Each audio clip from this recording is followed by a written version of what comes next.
Good morning, everyone. This is Kathy Mason with Mason Works Marketing on Conscious Business Zone. And I'm really excited to introduce you to my guest, the Rev, Bill McDonald. Hi, Rev. How are you? Well, top of the morning to you from California. Oh, thank you. Well, back at you from Colorado. So I am so excited because I got to go and look at a whole bunch of YouTubes from Bill, and he is amazing. His inspiration and his spiritual journey has been quite amazing. He's had three near-death experiences, and he's a Vietnam vet, and he's Reverend. So you've got all these different stories, possibilities here. So do you where would you like to start? I mean, I just watched your video, The Purpose of Life. Do you want to start there? Well, I tell you, let's start with what we were talking about before we went live, Okay. because both of us, and I believe that a lot of the people that follow you are probably in the same kind of quote unquote spiritual, emotional business that we are. Uh-huh. Uh, we're getting contacted. There's a reach out from the world community right now. People are anxiety ridden, they're depressed, they're frustrated, and honestly, there's an underlying level of fear out there worldwide. This virus, the political unrest, the racism, all that stuff going on that. Uh, it's everything is up for grabs. Nothing is the same as it was last year. In fact, Right. nothing the same as it was 5, 6 months ago. So the world that we knew is topsy turvy. And I don't care if people are contacting me from India or Australia or Germany or my friends in the UK. It's all the same fear level. It's worldwide.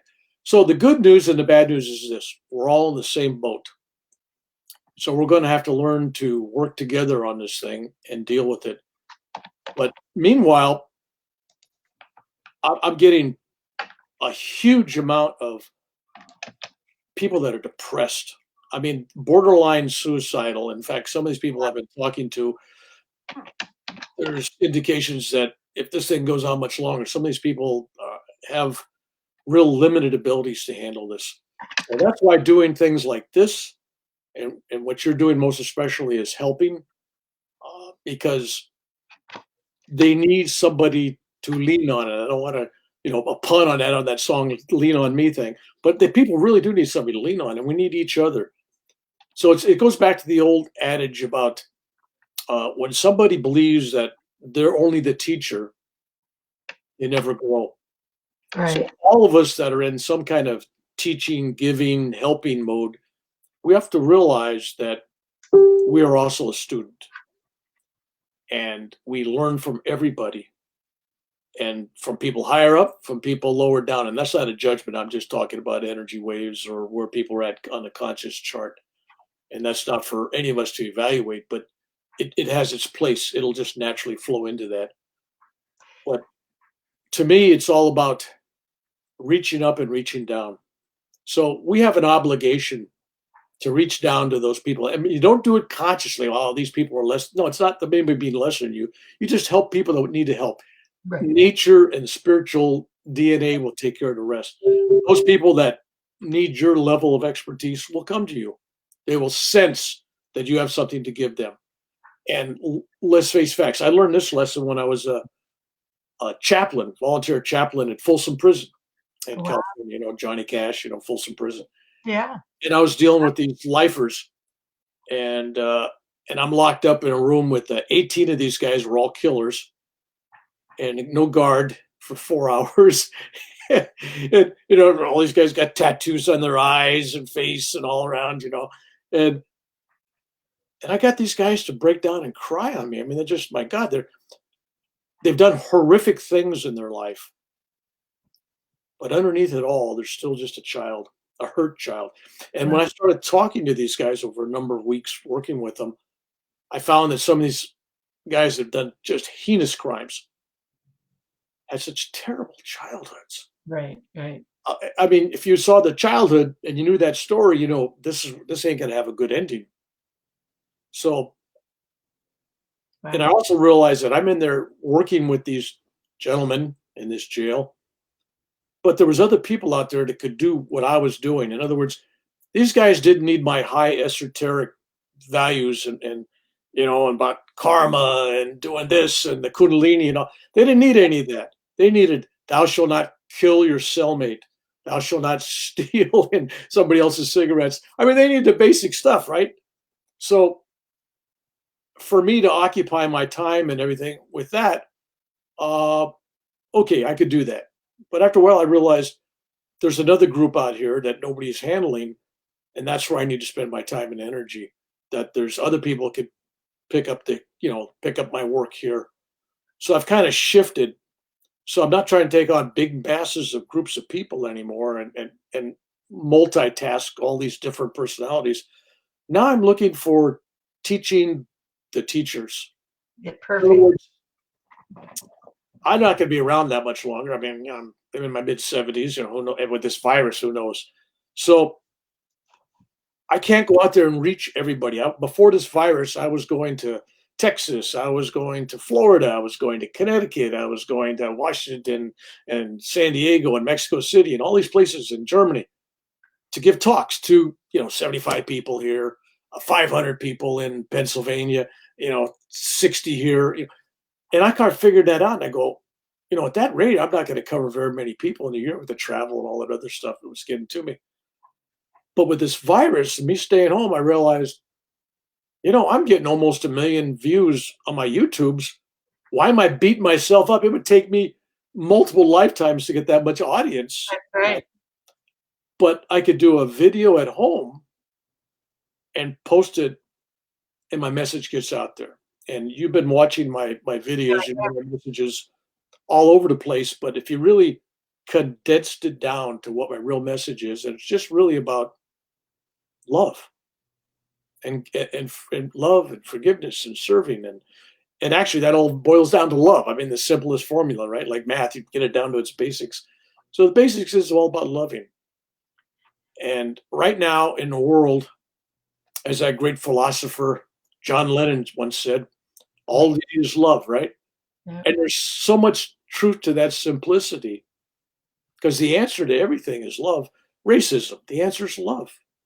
This virus, the answer is love. We follow this. We think about our fellow person. We're in the room with them. We don't, we wear a mask. We do our things. Everything's about love. It's about reaching out and helping the next guy. Right. So that's what I found myself doing.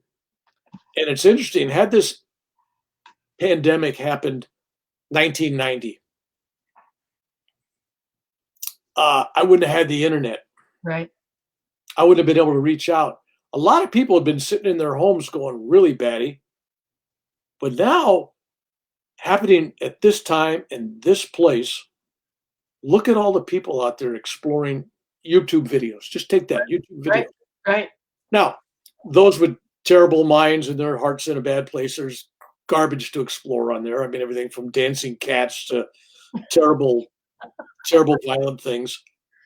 But for the spiritually inquisitive, for those that find themselves wanting to take that journey to the next level, there are so many good YouTube videos out there. And I find myself, I keep exploring and finding new people on there, and I'm going, oh, and I might watch some guy's long video or something, but if I pick up one good thing from it, I'm feeling good, something new, right? Right. Right. And once in a while, something to really surprise me because I'll watch something because I thought I already knew it, understand it. Why am I watching this?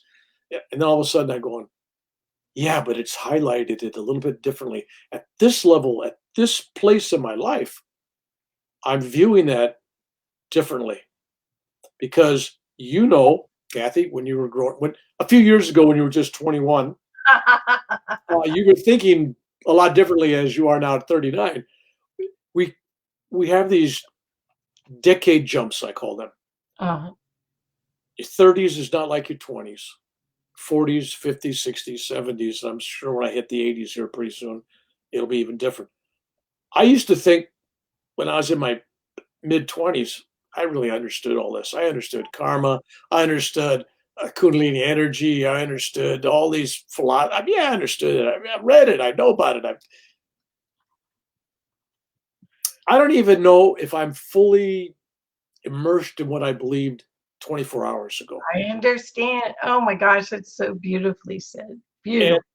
I don't like people that criticize politicians for changing their mind on something. To me, if a politician said something 20 years ago and now he's dancing a different song, other than the politics of it, you got to look at the optics. But if the guy generally has changed his mind, like, well, that wasn't a good idea, and now I'm looking at this, then that's called growth, and that's a good thing that you have people. If somebody is always this is the way I am, this is the way I'm going to be. I'm always liberal. I'm always conservative. I'm always this. I'm always that. You're dead. You're not growing. You should be evolving. Okay. Anyway, that's kind of what we've been kind of thinking about here. Yeah, yeah. No, well, I think that what you're talking about is that there still is an opportunity to grow and be in wonder. And I believe that this slowdown, so you're calling it the pause before the reset, and who knows what the reset looks like. But in this pause time has been a huge gift where people really had a chance to go inside and see what they believe and work on it, because um, the first part of the pause was a fear of death, which of course you've had near death experiences, so you've had, and you can share. I'd love for you to share some about that. But I think that the each time you have this time alone to really think about what you believe and to question it, because a lot of the belief structures came from your conditioning and they may not serve you anymore. And if you get a chance to think, you can almost hear yourself think and say something and go, whoa, did I just say that? Do I really believe that? And then cancel. But tell us how, so welcome, Noel and John, or Bob, Noel and Bob. Sorry, I better put these on. And Shamara, welcome and good day, Om Shanti.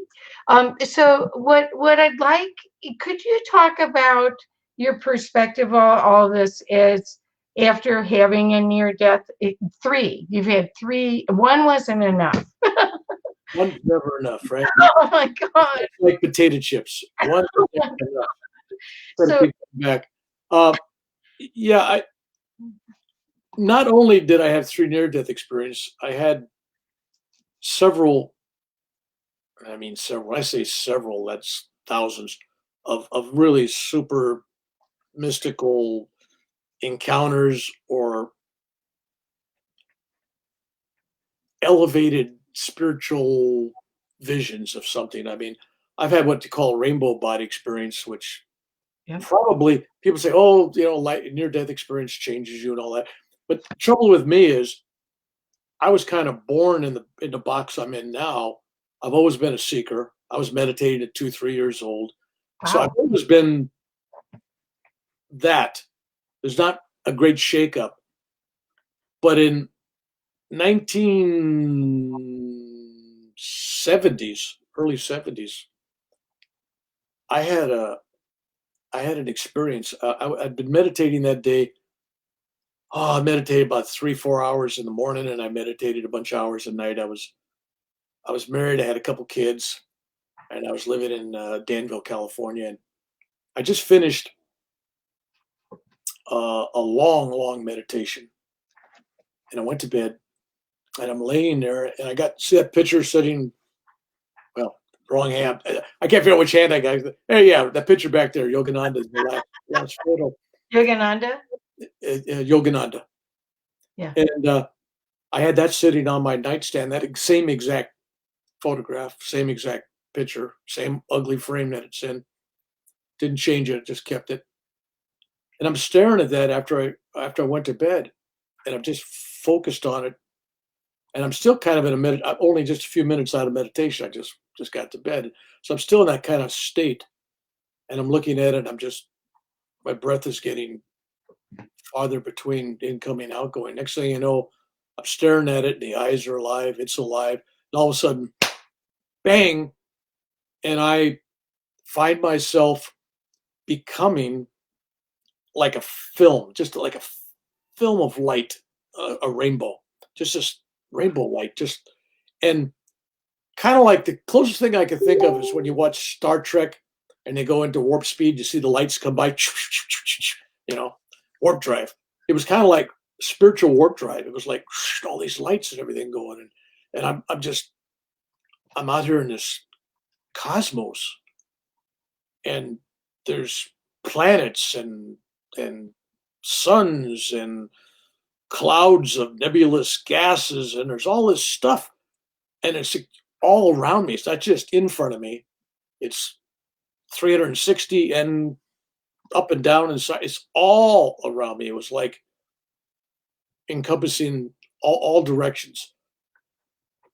And not only was I seeing it as this film of light traveling, which was weird in itself, I was also feeling the actual things I'm looking at. In other words, there was no difference between me and what I was looking at. Right.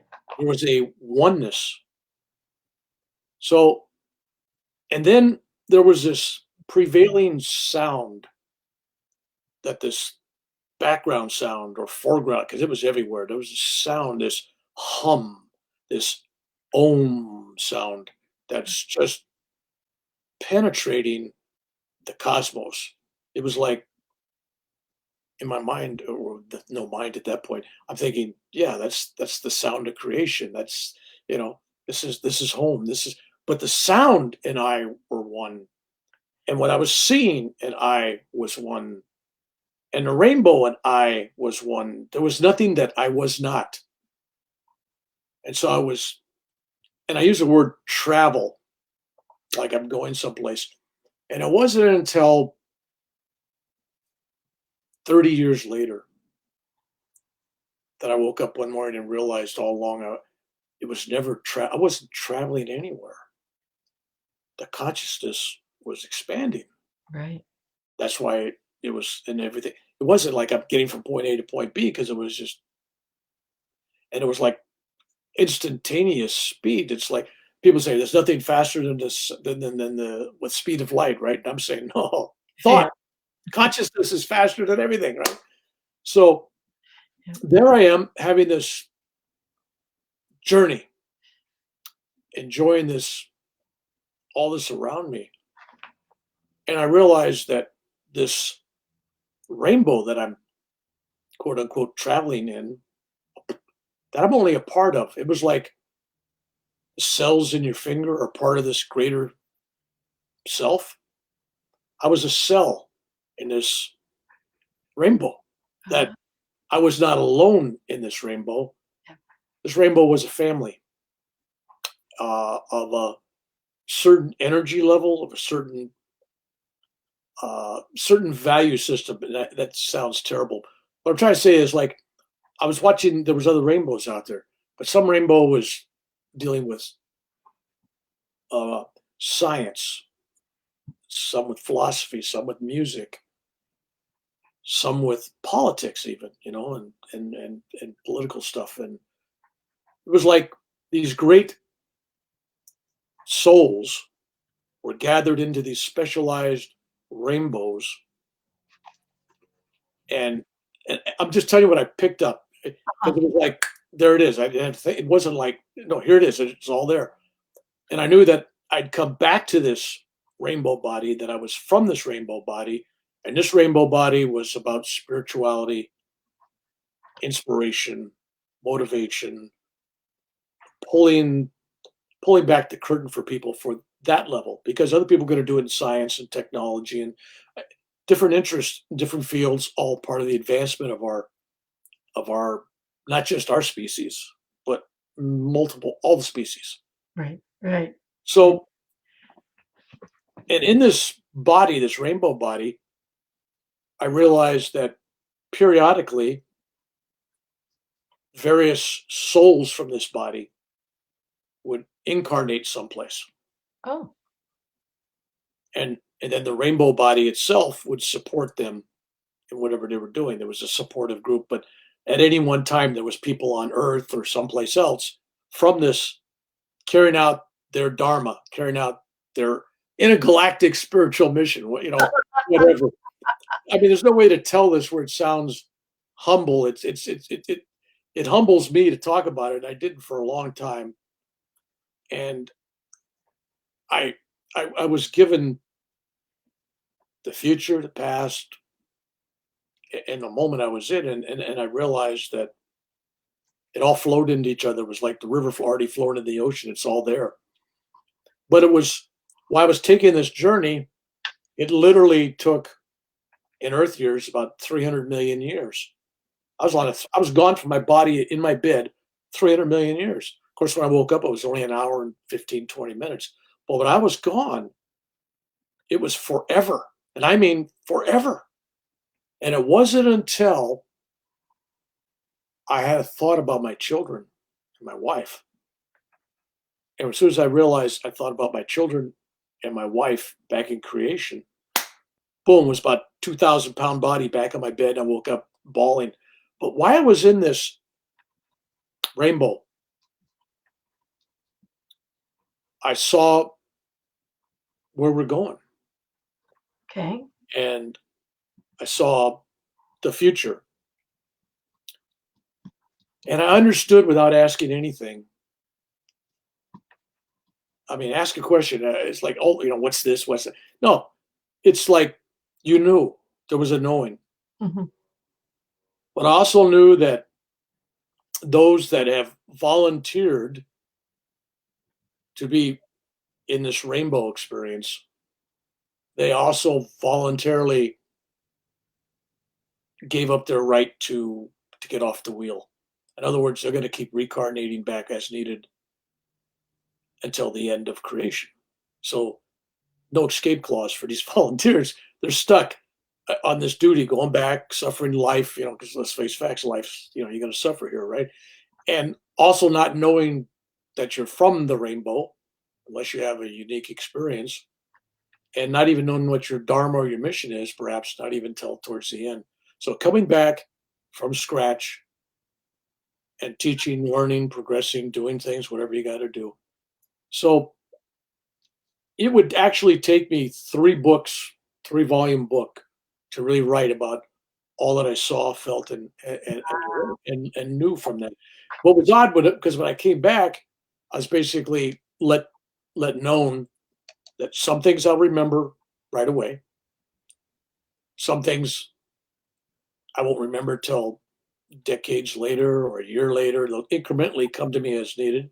I understand. Some things I'm not allowed to say. I mean, there's certain things I can't tell you. And there's also things that I don't have the vocabulary, Mhm. written or spoken, to present it. In Exactly. other words, I'd have to do here, touch my head, here's a word image, right? The There's whole no alignment. broken mind meld, right? There's no way somebody could that I could tell about the whole experience. Because me telling him that I could taste the universe, that I could hear what I saw, I could see what I hear. I mean, all the senses were one. It was just everything was there. Very But interesting. ultimately, it was always and has always and will always be about love. And this sound of the universe that we all can hear at various times, um, like listening to a seashell, right? It's got that sound. But if we had a super kind of, like we had a microscope to see, if we had some kind of thing to listen to something really tiny like an atom, if we could hear the sound of an atom, the molecules, the things in orbit around the nucleus, right? They make a noise.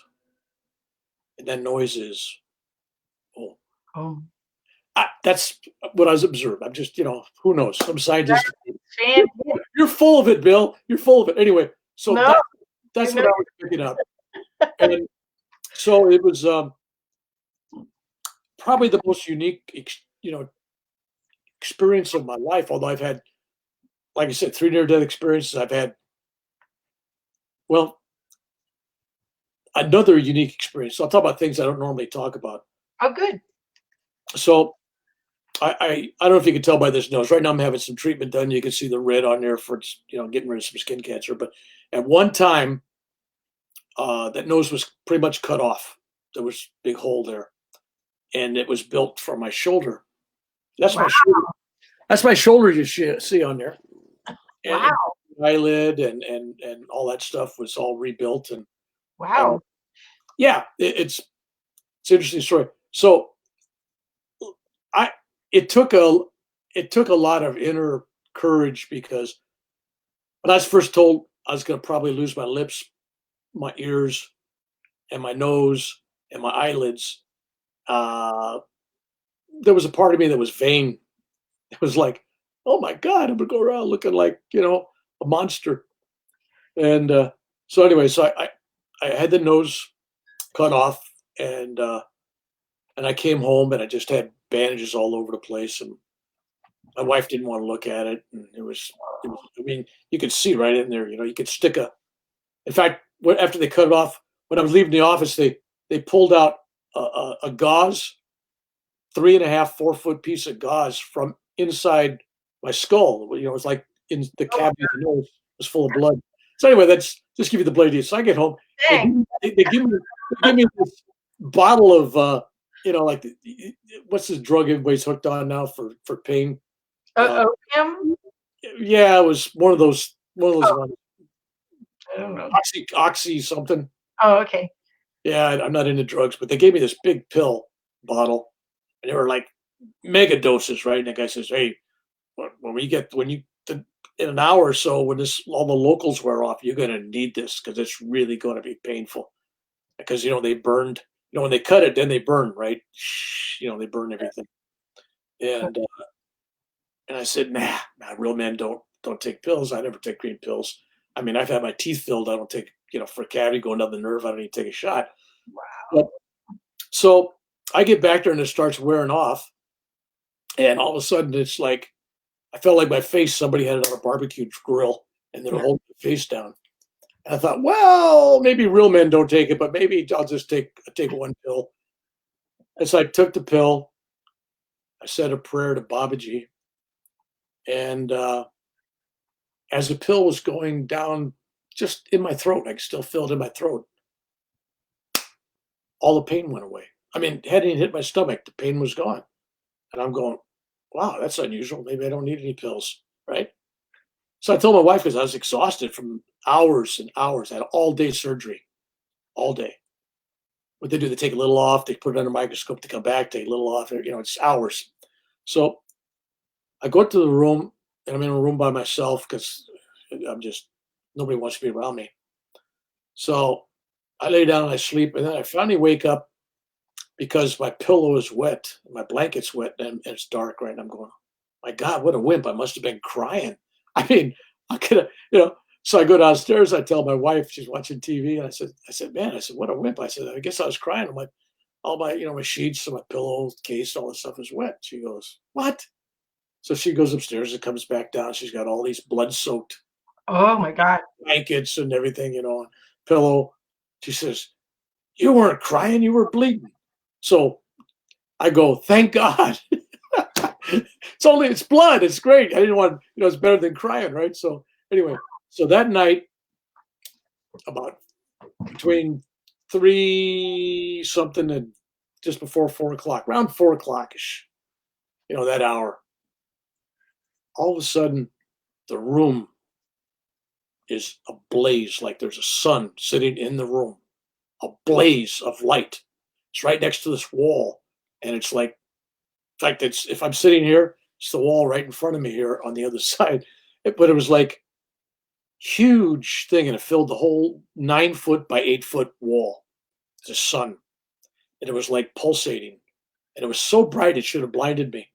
And I'm laying there, and I got bandages all across this eyes. Totally, you can only see out one eye. It's all bandaged, and I don't get excited. I'm going, okay, yeah, that's cool. And then I'm looking at this, and it's pulsating. and I'm feeling love. And then from the wall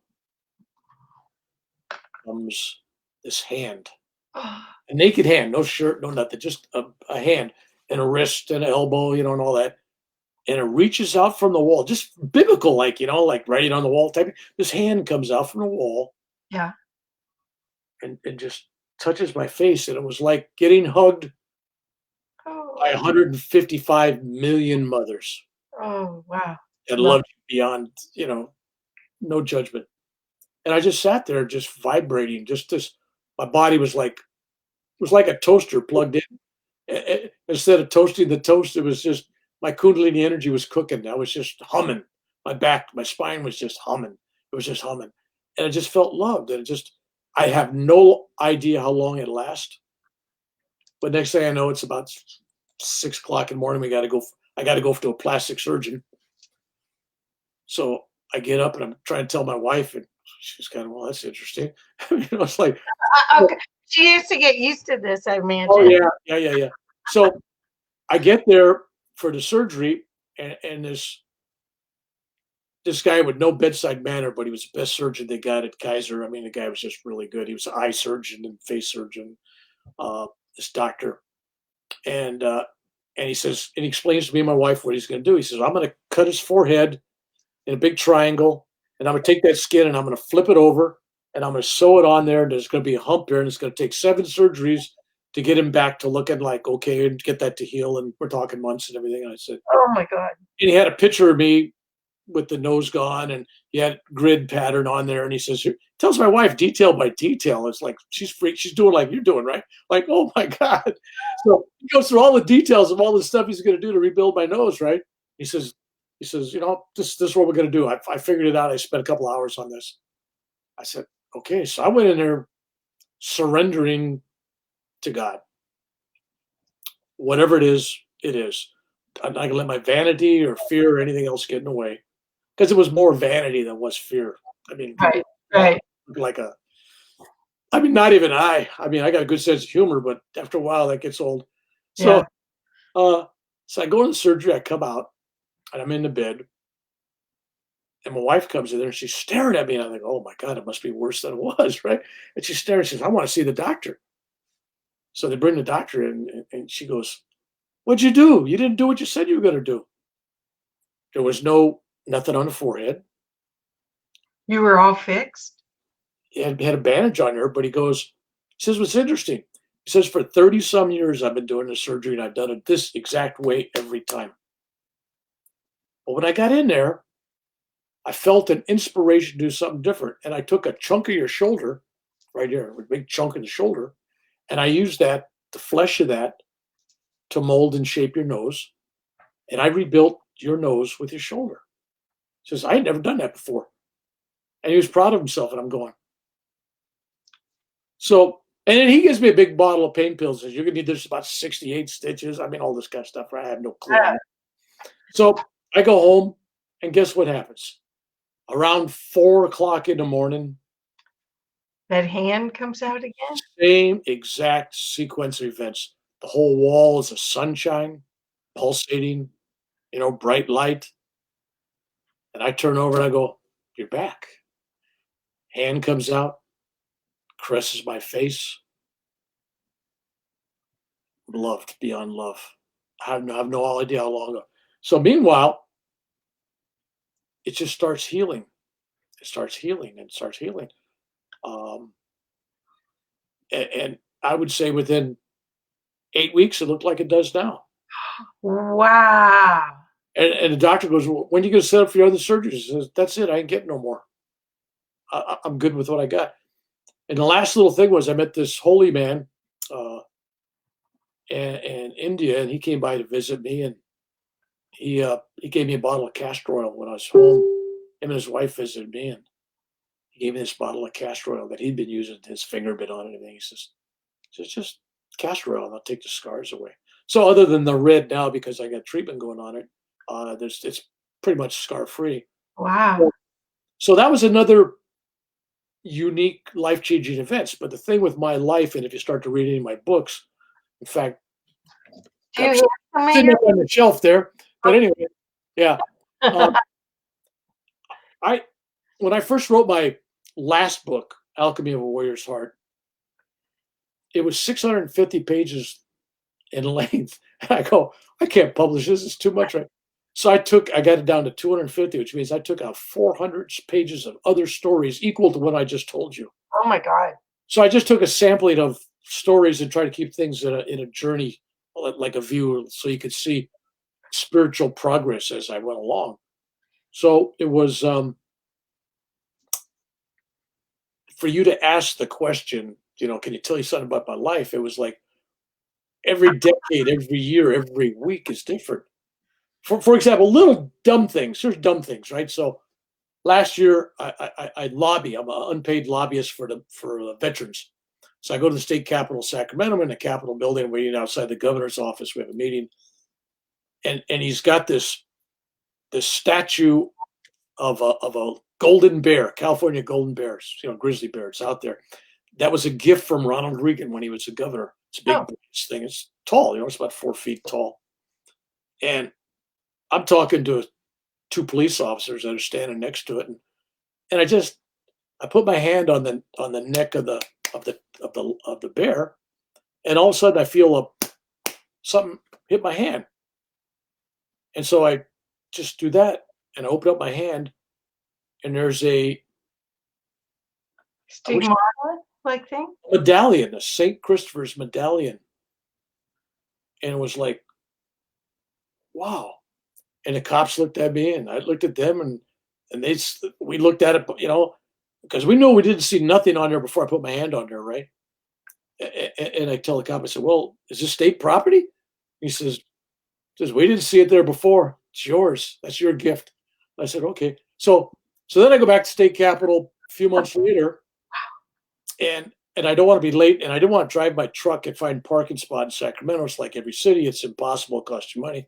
So I public transit. I didn't know where I was going, so I on public transit, which is buses, trains. All right, so I'm on this train. I get to Sacramento. I don't know what stop to get off.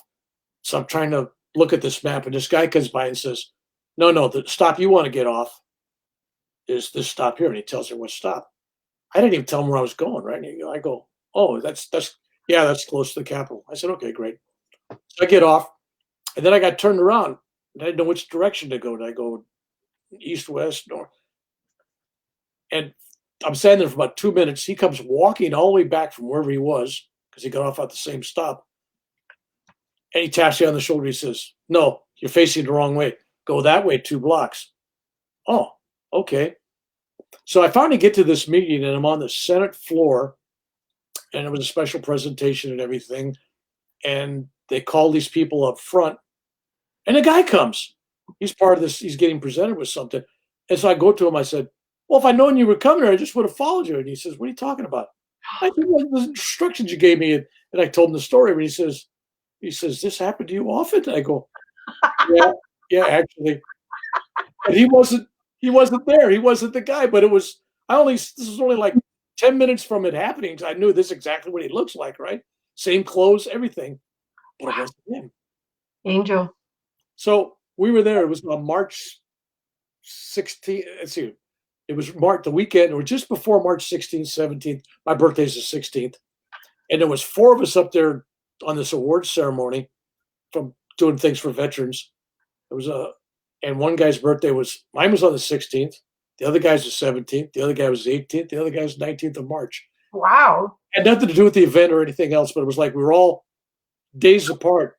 We're all Pisces. I'm just going, what's the odds, right? What's the odds? And I believe, and if I'm not mistaken, three of them, if not all of us, were all Irish. Heritage, right? It was all Irish, right? So it's like, what are the odds? So that's the kind of things that happen to me weekly. And so those little things, I just go, yeah, okay, that's just. What does your wife think? I mean, I watched one of your videos where you did an out of body experience, and she thought she had a nightmare. Yeah, yeah, that kind of freaked her out. She told me never to do that again. But basically, just a recap that it was I she was sleeping downstairs on the couch because it was a hot day upstairs this townhouse. California, it was about 102 degrees outside. So I was lonely for it. I was just like, I miss my wife. The, boom. Next thing I find myself, I was looking at that picture again, and I'm looking at that picture into the eyes, and the eyes get bigger and bigger. Next thing, boom, I'm out of the body. I'm on the ceiling. There's that silver cord, connecting, and I'm floating through the wall, floating down the stairs, floating across the floor of the apartment. And she's sitting on a couch. She sits up. She actually sees me in an audio in a astral body. She actually sits up, and her eyes are like, like. And I float over, and I sit on the sofa that she's on. And when I sit on the sofa actually elevates and floats about 18 inches off the ground. It starts moving all around the front room. And now she's just. And I look at her and I say, "Whenever you need me, not when you want me, but whenever you need me, I'll be there." But she was so scared and full of fear that it broke it. So boom, I'm instantly back in my body. So the next morning when she gets up, she goes, "Oh my God, I had a terrible nightmare." And I said, "Let me tell you what you had." And I told her the whole story. And it's like, basically, I was in trouble with her. Says, "Don't you ever do that to me again." Well, that's what I'm saying. I wonder so she's the perfect partner for you to stabilize you as you get to do all of this. I Oh yeah, mean, she lets me know I got dirty underwear, and if I might need a shower or something. Hey, look, you ain't perfect. I've seen you. You know, you know, I've cleaned house after you. I know you. So, oh, that's you know, great. everybody needs somebody in their life to be real with them. And gurus, teachers, and actors, and athletes, and all these famous celebrities all get into trouble because they end up with followers instead of real friends, enablers, and that enables their booze, their drugs, Right. their behavior, their rudeness, everything else. Because hey, whatever I do, everybody thinks it's funny or it's okay, right? Or if you're a guru or a teacher, well, we don't understand him. We're not at his level. So if he whatever he does, that's okay. We don't know. Well, a lot of them are opening up their light body and they're influencing the field, and so that changes their interaction with everyone. Yeah, but when you start playing to the crowd, you've lost it. Right. You still got to be the individual, and you have to make choices choices that are correct for your dharma. It's like people come to me for advice all the time, and well, what should I do? And they're going to learn real quick. I don't tell them what to do. It's not my job to tell you what to do. Right. Right. I'll give you some inspirational stories. I'll give you some techniques, meditation techniques. I'll give you some strategies for your life. But I'm not going to connect the dots for you. I don't want to be that responsible for your career. I do have a question, and I want to welcome everyone that's here. Thank you for coming. I'm not going to go through everything right now, but You got because Deborah in there? Hi, Deborah. hi, Kathy. Deborah, and Kristen, and Elsie, and Zach's here. So thank you all for coming. But what I wanted to ask about is that you on your website and on your stuff you call yourself a spiritual warrior, and those two words are kind of interesting together, Yes. especially after near-death experiences, because most people that I've met, and I've been involved with IONS for 3 years, 4 years, maybe longer, but I've been a member for that long. And when people have had a near-death experience, once they've touched God, it seems like they're transformed, where warrior isn't really a word that you would think that. Let's talk about this because me and New Age people sometimes bang heads over this. First off, they think that anybody that was ever a real warrior, meaning on combat field, there's something they can't be spiritual because, and No. they forget about the fact that Saint Francis of Assisi was a warrior and he was a POW and he fought in the Middle East. And the same thing with Saint Ignatius of Loyola, the guy that started the Jesuits. Mahatma Gandhi was a sergeant major in the British Army in South Africa. People forget that. Uh, and if they read the Bhagavad Gita, they realize that Arjuna was advising all these soldiers, and he's being advised by Krishna to go out and fight his brothers. So Right. you have to realize people are trying to judge things through the thinking, logical mind. Okay. You have to get out of that mode. Now, to be a true spiritual warrior, another track, it's not about combat with a enemy. It's combat with the ultimate enemy, the ego, life challenges, temptations, booze, alcohol, whatever it is. We're all fighting something. And you can't be a wimp. You have to be strong, you know, like, oh, I'm spiritual, but if somebody's pushing my wife around, I'm just going to say, oh, don't do that, please. No, I'm going to punch the guy in the nose. I'm sorry. I'm old fashioned, but I'm going to defend my child. I'm going to defend my wife. I'm going to defend my family, and I'm going to defend my country if they're attacked. Uh-huh. All right. So there's a time and place for everything, as it says in the Bible, right? There's a time for healing, a time for war, a time for sorrow, a time for love. So people make prejudgments in a box. And when it comes to karma, they see some guy that's blind, disabled. Like, I must have been a terrible person last lifetime. Look at all the affinities that he has. That's got nothing to do with anything. Because a lot of people will take on excess of karma to get rid of it. Number one, let's do it. I'm in a hurry. I want to advance. Or number two, they're taking it on to teach somebody else something. A lot of autistic children come into this world, and they're teaching all of us about patience and love. Yes. Yes. People don't realize it's the same thing with people are born with lower IQs and all this kind of stuff. I mean, I worked with some camps for adults with mental energy injuries and stuff, or disabilities or whatever. And I went in thinking, oh, I'm going to help these guys. Yeah. After a week with these guys, they enlightened me. They helped me. And I also realized that each one of them was this individual spark of divine love. Right. They were all so filled with love. Have you ever met somebody uh, that has all these issues? You know, they're not figured. They're not a genius, right? They're the other end of the scale. You ever met a sad one? No. Who's up? They're smiling. They're happy that you're there. They're easy to satisfy. What a lesson for all of us. It Right. doesn't take a lot to make them happy. And so I've learned so much working from that perspective. And that's where I learned the thing that I'm not a teacher of any kind, man. I'm learning. I mean, we're all learning. Right. So, Right. anyway, so a real warrior could be somebody that's never served in the military, never worn a uniform, doesn't carry a gun, doesn't fight. But a real warrior is the spirit of standing up to the forces, evil forces around you, to temptation. So let's say all this stuff going on with racism right now. There's a lot of spiritual warriors up there on both sides, police and the protesters, both. Mm-hmm. And when people start thinking that it's all on one side or all on the other side, then they're going to have problems. So we're all one. So there is no one side and the other side. It's if we're all one, we're all God. Then I'm not going to spit on my brother. Or I'm not going to be angry at my brother. It's you could dislike somebody the actions. You can hate what somebody's done. That's okay, but you Right. can't hate the sinner. Right. Hate the sin, but as the old minister to me says, hate the sin, but don't hate the sinner. Well, Now you're going to go to prison. you can't see it unless you have it. So, I mean, the aspect is everything. If you go by the philosophy that things are happening for you, not against you, and then see how it best serves.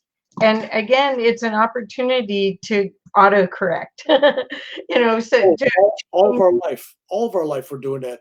That's why I hate to text sometimes or send messages because I've already edited that after I've already said it, and I'm going, uh, you can't unsay it. And so in the modern culture, as I try to tell my grandchildren, don't text and write so much. You want to have a conversation like we're having, so I could see you and the reaction. I could tell if I was going someplace that person's taking that wrong.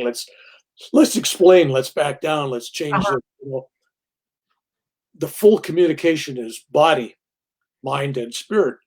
perfect. And on texting, that's a real cold technological communication, and we have a generation of young people learning not to really communicate the full self.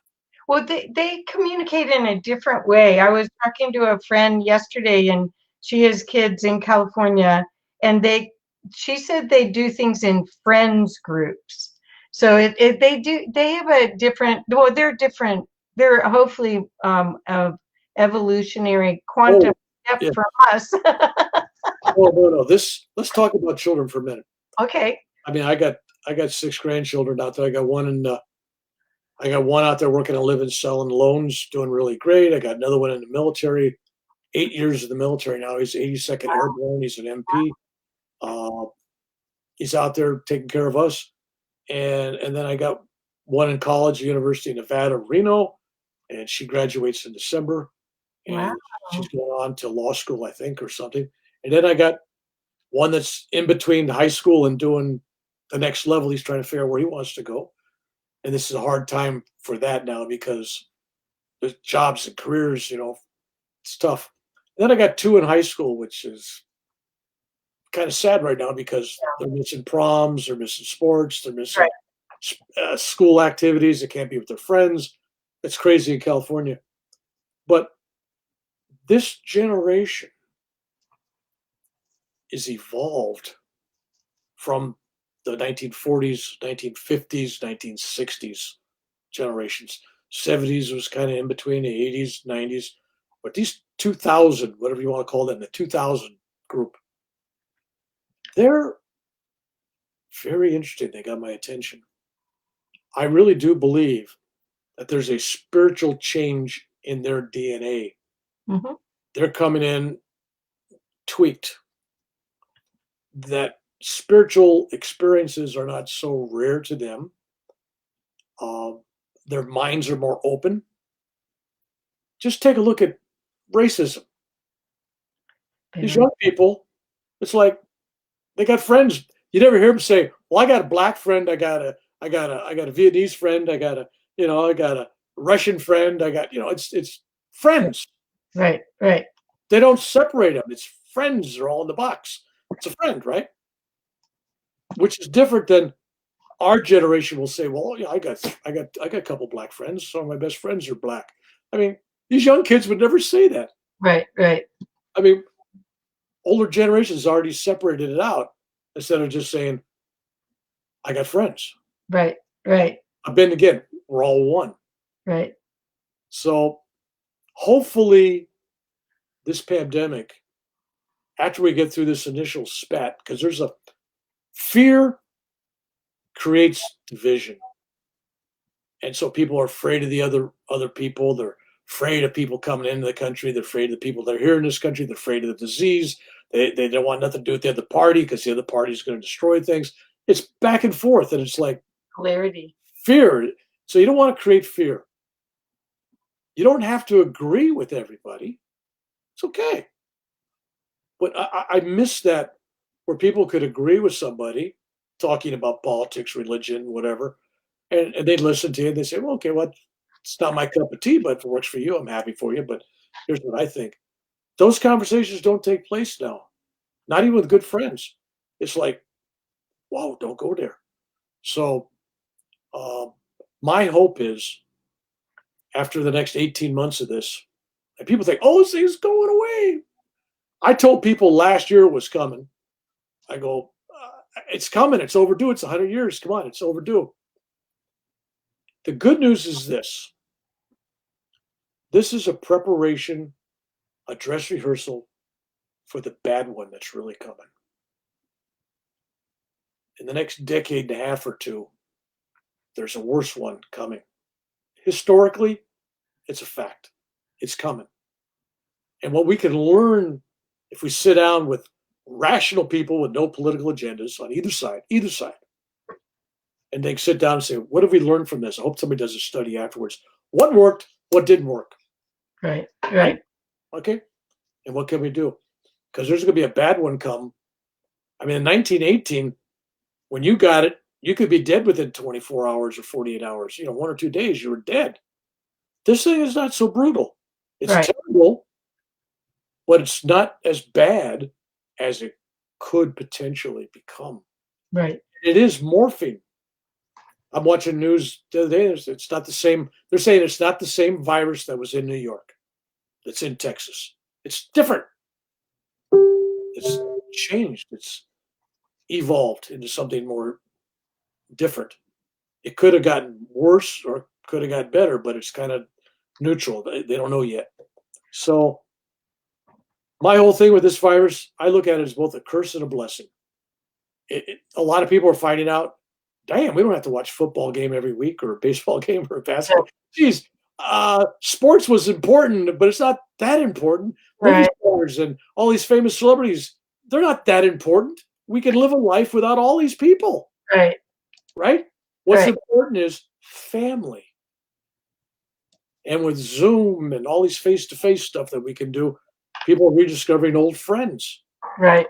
I mean, I'm talking old high school friends, from 50, 55, 56 years ago, right? Wow. So actually, believe it or not, I have friends that I've been friends with for over 60 something years, Wow. That's great. 65 years. Lots of them. And what's interesting is my wife and I grew up in the same town.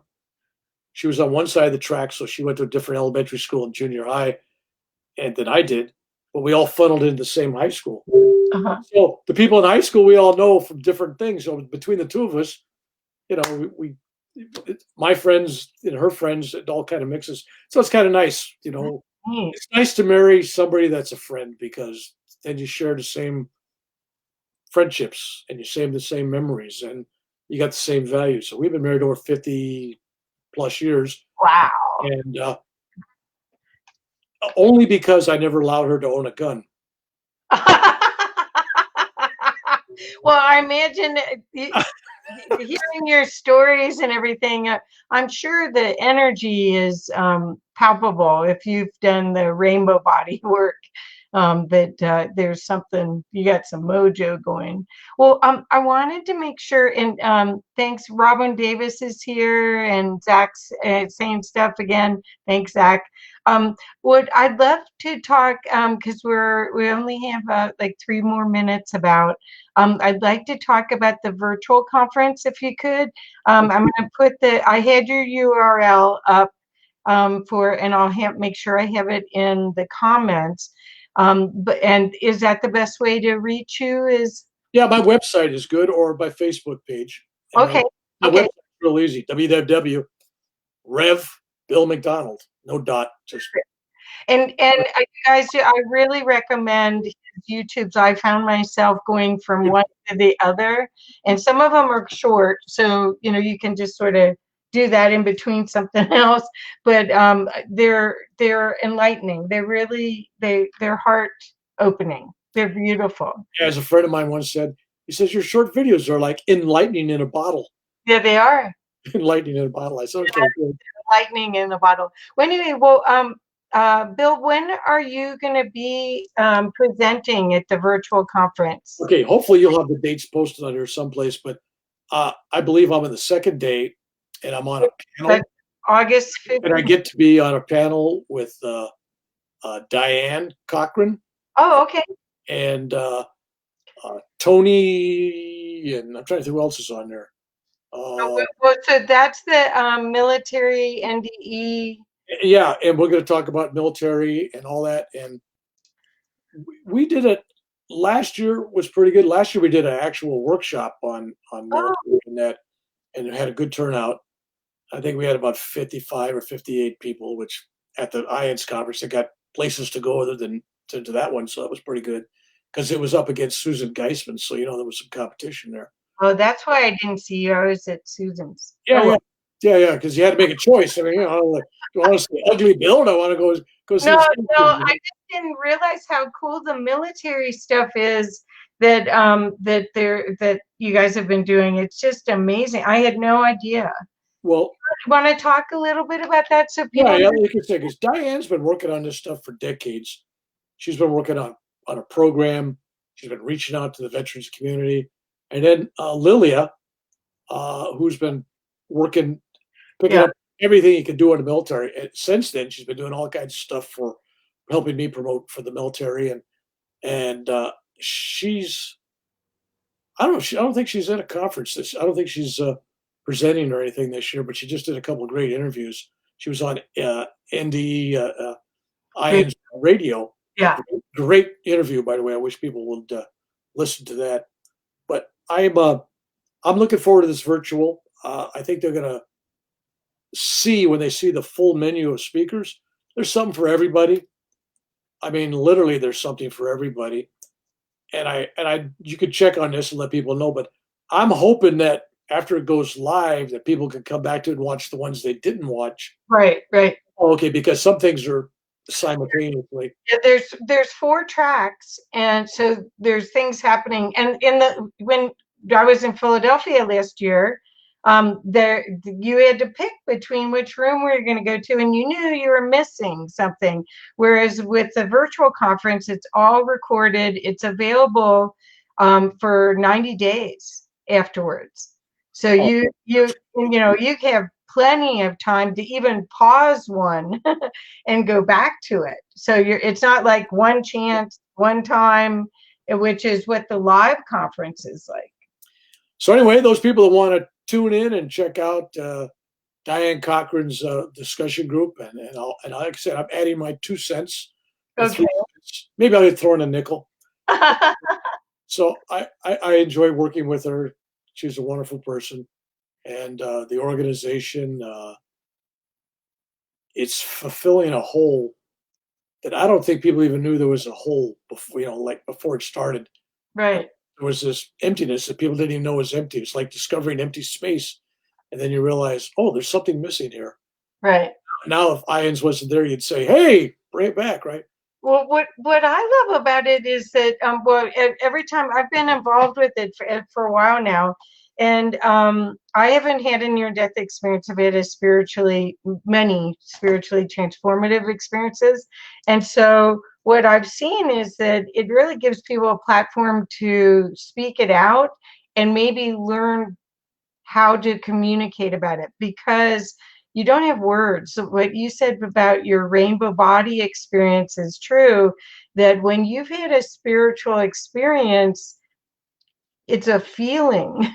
It is not words. And as you said, also things keep coming into you have new capabilities to express it the longer you process it.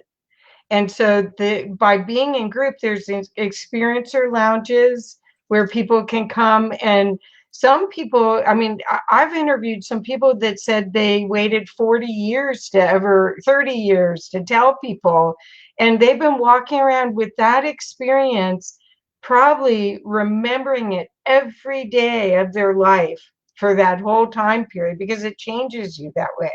It's a reflection, right?